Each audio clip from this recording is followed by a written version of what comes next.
Di tengah kemajuan dan pembangunan yang pesat, ada satu hal yang masih menghambat masyarakat kita. Ketidaksetaraan. Di dunia yang semakin maju ini, diskriminasi antar kelas sosial masih mempengaruhi kehidupan kita. Dari akses pendidikan, kesempatan kerja, hingga layanan kesehatan, perbedaan kelas sosial menciptakan garis pemisah yang sangat jelas. Inilah yang menginspirasi gerakan Occupy Wall Street, sebuah bentuk penolakan terhadap diskriminasi kelas sosial.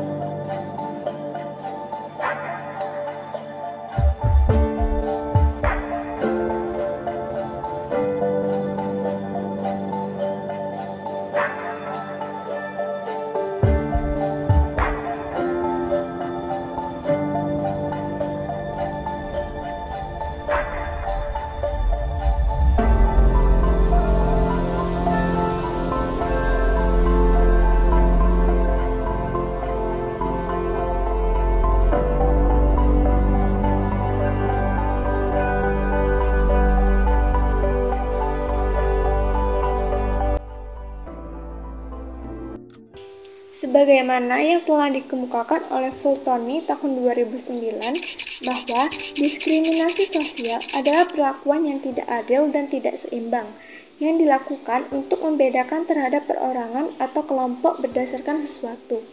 Nah, biasanya bersifat kategorikal atau atribut-atribut khas, seperti ras, kesukubangsaan, agama, atau keanggotaan kelas-kelas sosial.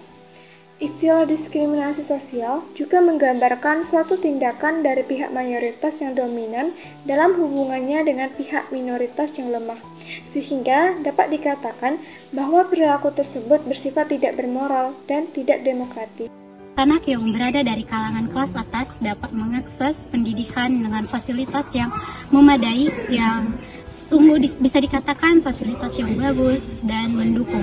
Sedangkan anak-anak dari kelas bawah hanya berjuang di pendidikannya dengan fasilitas yang seadanya saja, atau fasilitas yang bisa dikatakan tidak mendukung pendidikannya. Terdapat banyak persoalan di bidang pendidikan di Indonesia, termasuk di Kabupaten Banggai. Salah satunya dari persoalan tersebut adalah krisisnya infrastruktur pendidikan, seperti yang terlihat di Sekolah Satu Atap Ondo Ondolu, Dusun Batui 5, Kecamatan Batui, Kabupaten Banggai. Keterbatasan fasilitas pendidikan di Banggai menjadi perhatian serius karena dapat berdampak negatif pada kualitas pendidikan dan aksesibilitas bagi siswa. Keterbatasan fasilitas pendidikan dapat menyebabkan akses yang terbatas bagi siswa untuk mendapatkan pendidikan berkualitas, terutama di pedesaan dan daerah terpencil yang kesulitan dalam menyediakan fasilitas yang memadai. Contohnya di Sekolah Satu Atap Ondo Ondolu. Wakil Kepala Sekolah Satu Atap Batui 5, Ismawati, mengaku sejak berdiri tahun 2005, sekolah tersebut belum pernah mendapatkan bantuan infrastruktur seperti ruang kelas yang cukup, perpustakaan, laboratorium, dan sarana olahraga. Hal ini berdampak pada kesulitan bagi siswa untuk mengakses pendidikan dengan standar yang sama. Untuk melaksanakan asesmen nasional berbasis komputer, para siswa harus bergantian atau bergiliran agar bisa mengikuti program Kemendikbud tersebut.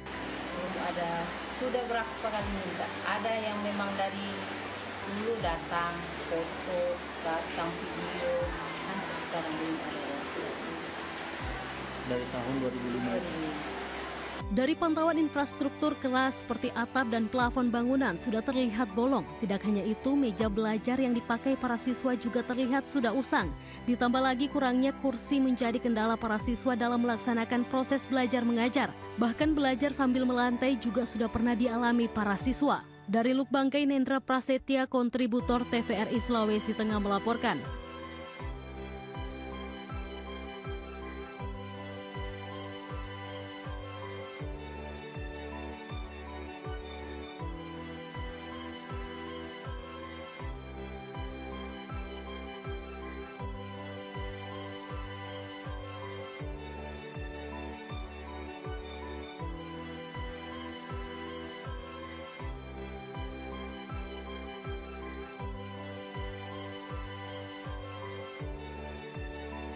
Kesempatan kerja seringkali dipengaruhi oleh latar belakang sosial dan ekonomi seseorang.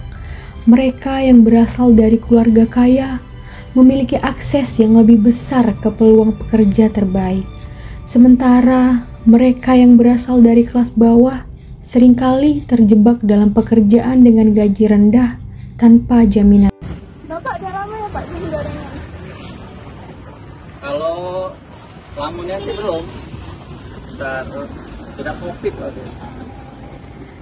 Bapak pindah lah ya? Enggak, dari Pali. Kalau Palembang Ya, sana arah situ, arah Moreni. 5.000 aja. iya. Berarti Bapak kalau jualan di depan saya ini Pak? Atau keliling Pak? Hah? Bapak Iya, keliling? di depan lah bayar ini. Oh iya, kalau nggak bayar nggak dikasih ya? Iya, itu bayar. Kalau ini sama Alfamart ya. Bukan bapak itu. Bayar tuh bayar semua yang nanti kan sore-sore kan rame sih. Bayar semua. Bayar ke apa ya Pak? Itu bayar semua yang itu nanti itu. Baru Bapak juga bayar? Soalnya kalau udah bayar kan tempatnya kan istilahnya agak strategis kan, rame. Misalnya Pak, misalnya kalau nggak bayar gitu disuruh pergi nggak sih Pak? Iyalah, telat aja ditagih. Oh iya, tapi ini bulanan berarti ya? Bulanan. Kalau di sana kan ini penuh nanti sore. Ya, Nah itu sudah ada kan? Iya, kan masih Itu masih 400 ya. Kalau ini saya udah mahal. Kalau itu 300 saya. per bulan ya Pak? Kalau itu masih 500-an. Yang di Amanah aja kan? 500-an. Video yang memperlihatkan 3 orang yang diduga tenaga kesehatan memperagakan aksi mereka saat akan melayani pasien viral di media sosial. Pada video pertama dengan keterangan tulisan ketika ada pasien umum, mereka terlihat berjoget-joget dengan sumringah. Sementara di video lainnya dengan keterangan tulisan ketika pasien BPJS masuk, mereka bertiga memperlihatkan tingkah bermalas-malasan.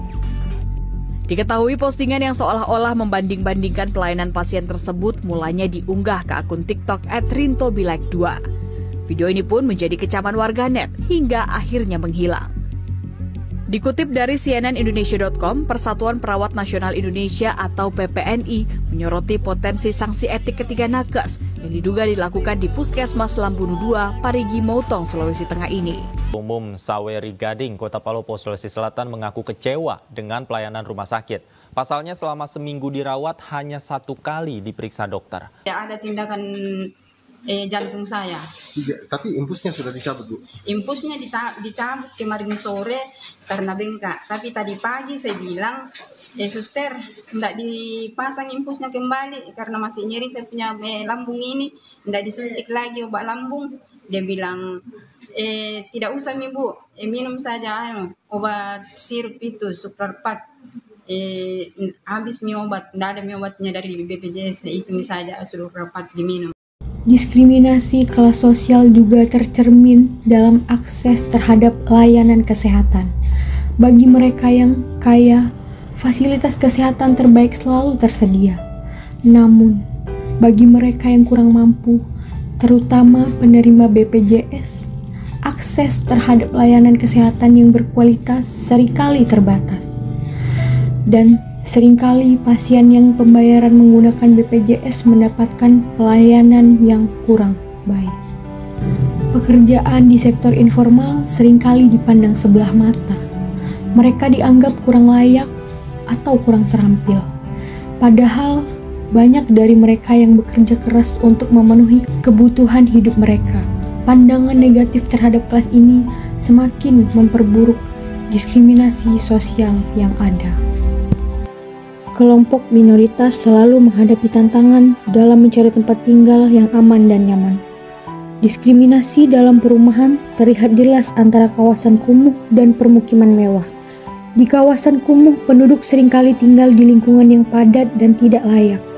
Akibat rendahnya akses terhadap perumahan terjangkau dan kebijakan pemerintah yang tidak mendukung. Sebaliknya, permukiman mewah menawarkan fasilitas yang lebih baik dan lingkungan yang sehat, menciptakan jurang sosial yang signifikan. Gerakan Occupy Wall Street lahir sebagai bentuk protes terhadap ketidaksetaraan ini. Melalui gerakan ini, masyarakat dari berbagai kalangan berjuang untuk hak yang setara dalam pendidikan, pekerjaan, kesehatan, dan pengakuan sosial. Mereka menuntut akses yang lebih adil untuk semua, tanpa memandang latar belakang sosial ekonomi.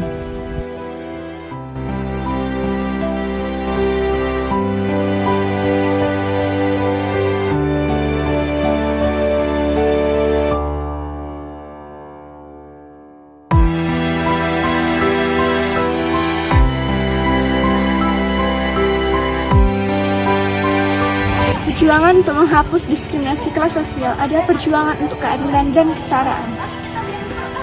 Melalui gerakan ini, masyarakat dari berbagai kalangan berjuang untuk hak yang setara dalam bidang pendidikan, pekerjaan, kesehatan, dan pengakuan sosial. Mereka menuntut akses yang lebih adil untuk mereka, tanpa memandang latar belakang sosial dan ekonomi.